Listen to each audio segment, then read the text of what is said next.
Здравствуйте, дети! Меня зовут Алина Владимировна. Сегодня я хочу с вами отправиться в путешествие в одну из стран. А прежде чем мы отправимся в путешествие, я вам предлагаю отгадать загадку. Очень жаркая она, лето круглый год, море, пальмы и песок. Тут пустыни жаркие, звезды ночью яркие. Есть леса дремучие, растения интересные. Что же это за страна?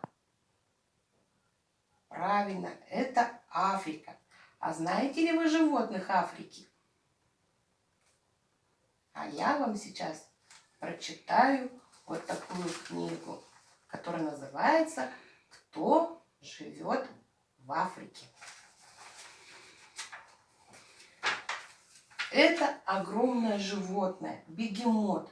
Река его – родной дом. Целыми днями он лежит в воде и только ночью, когда спадает жара, выходит на сушу. А рядом с бегемотом птица фламинго.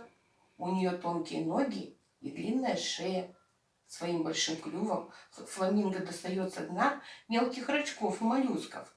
Поодиночке фламинго не живут, а всегда селятся большими колониями.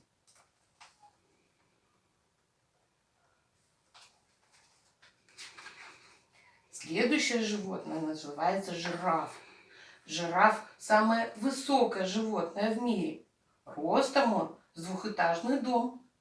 Благодаря своей длинной шее жираф без труда срывает листья с высоких деревьев.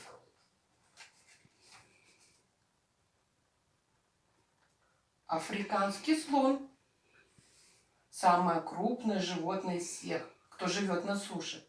Самец слона весит около 5 тонн, как 5 легковых автомобилей. При этом слон прекрасно плавает, а ходит он совершенно бесшумно. С помощью хобота слон может поднимать тяжести и мелкие предметы, может пить и даже устраивать себе душ.